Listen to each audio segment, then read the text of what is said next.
Alright guys, welcome back to Off-Axis Builds. I know I said a few videos back that I wasn't ready to remove that front beam. Well, now I'm ready. The car was off the ground. I got it back on the ground, so now I can remove that beam to get it finished. Finish cleaning it up and paint it and put it back on. So we just got to remove those four front bolts. I believe it's 3/4 inch or 19 millimeter.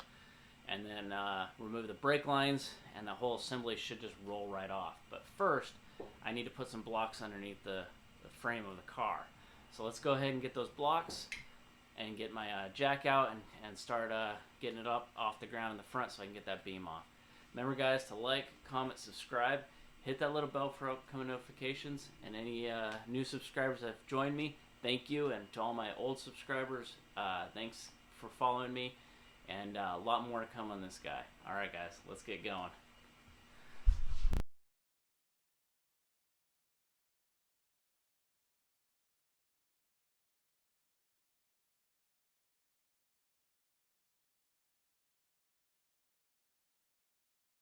A new microphone for my recording of my videos.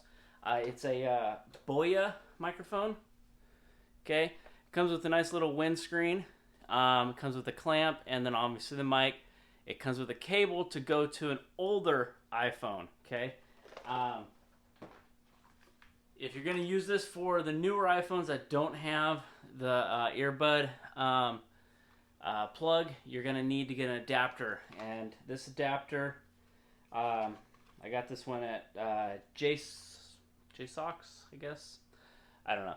I'll put all the links down below on this, and then I also got a another adapter to mount it to my camera stand. Okay, like I said, I'll put all the links down below. I think I got all this stuff for roughly, I think about $60. It's not a bad deal. The camera alone was maybe I think it was like $25-30, and then the rest of this stuff.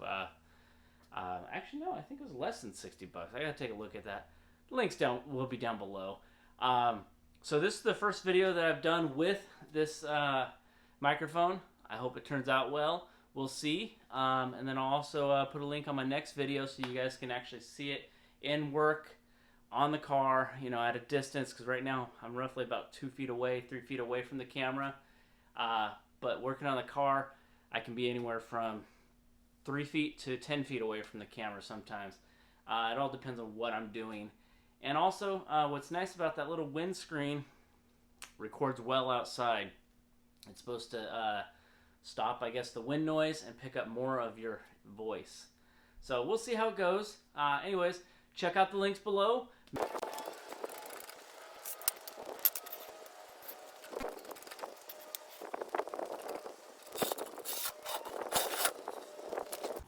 Alright, so obviously before you remove these 4 bolts, you're going to want to remove the 2 brake lines from either side of the car. In my case, they're not attached to the car, so it made it really easy for me to do this job. But for you, you'll probably need either line or disassemble it. It's fairly easy to do. You just got to unscrew it from the hard line, and the soft line will just stay with the tire. So at this point, we're going to be using 19 millimeter sockets, and I'm just going to take the 4 bolts out. They're about 3.5, 4.5 inches long, somewhere in there. They go all the way into the frame horn. You're going to want to remove all 4 of them, and then the whole assembly will just roll out from the car.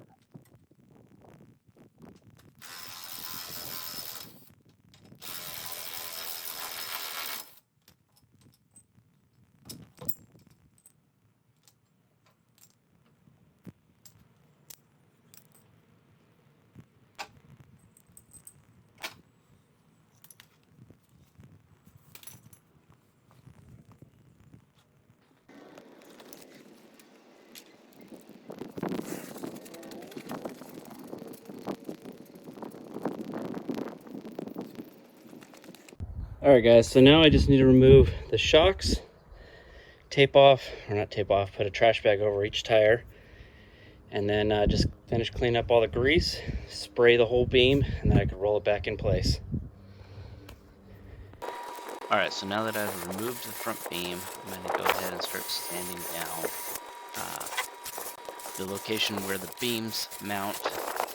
I'm just going to go ahead and clean that up with an 1.5 inch, I believe it was 1.5 inch, maybe 2 inch flap wheel. In there, get all the grease and paint out of there that off, and just get all the garbage out of there.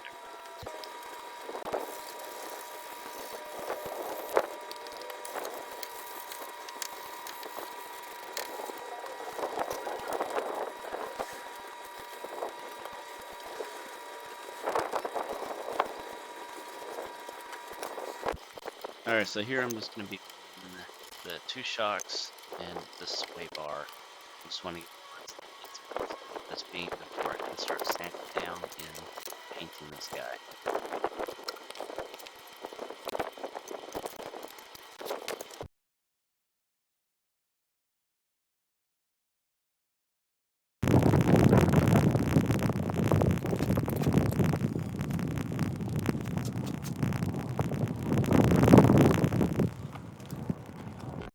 So this is when I realized I got the wrong tool out for the job. Wanted to use an impact gun for it, but it just wouldn't fit in there, so I wound up having to get a wrench, which wasn't bad. It just sucks you have to go dig through the toolbox for that other tool.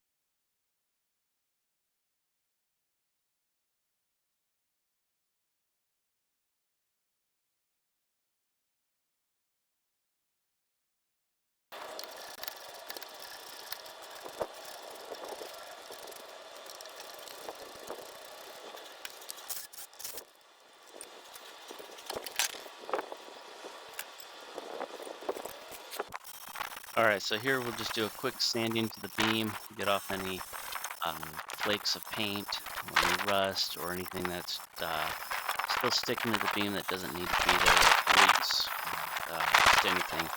Just gonna sand it all off, degrease it, and get it ready for priming.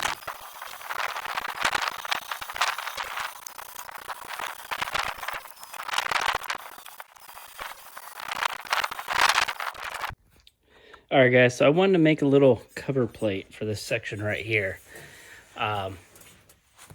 Obviously, those welds look like garbage. I'm going to clean them up, grind them down, re-weld that. I couldn't get in there with the welder when it was on the car, and I probably shouldn't have buggered these up like I did. Not a big deal. I'll sand them down. I'll run a nice clean bead, finish up all this stuff. And then on top of all that, we're going to run this cover plate. Okay. Originally, I was going to run it to the beam and tie it into the beam, which works out really nice.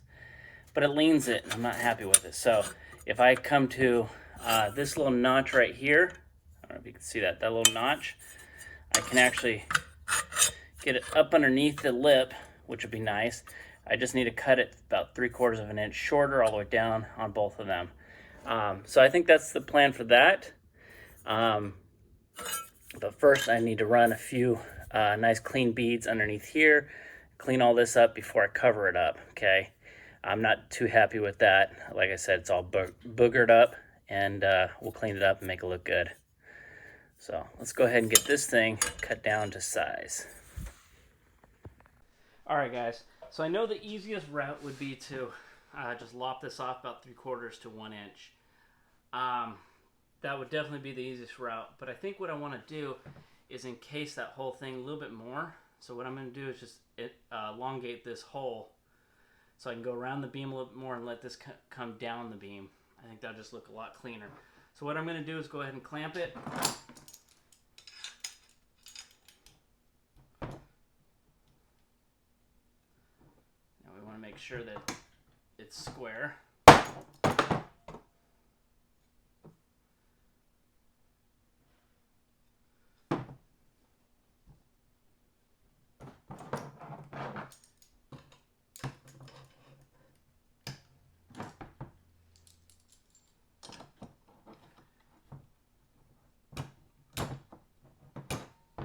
Alright, so now that I have it clamped, definitely looks like I need to trim up one of them anyways to match, and then notch that just a little bit more. So we're going to go ahead and just start trimming away.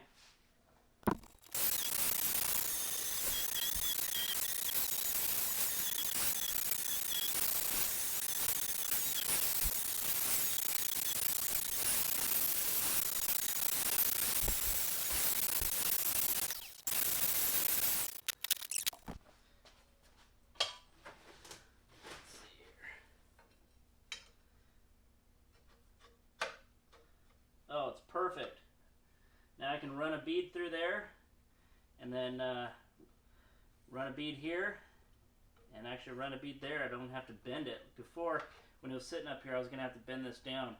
But it's sitting nice and flat. I love it. Alright, so let's go ahead and get this thing tacked on.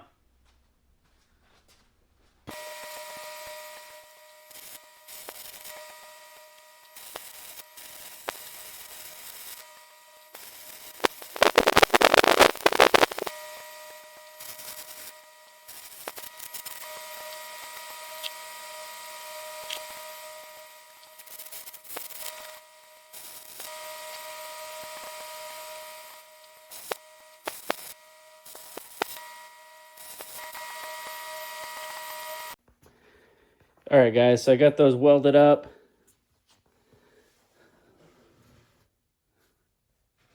Also got a little piece welded on there because I needed to actually move the light over and I wanted to look even. So I got that little piece welded on there, just got to grind that down. Got this guy on as well. Now all that's left is clean that one up right there, and then it's ready for paint. Pretty happy with how it turned out. Let's just go ahead and finish grinding there and get this thing ready for paint.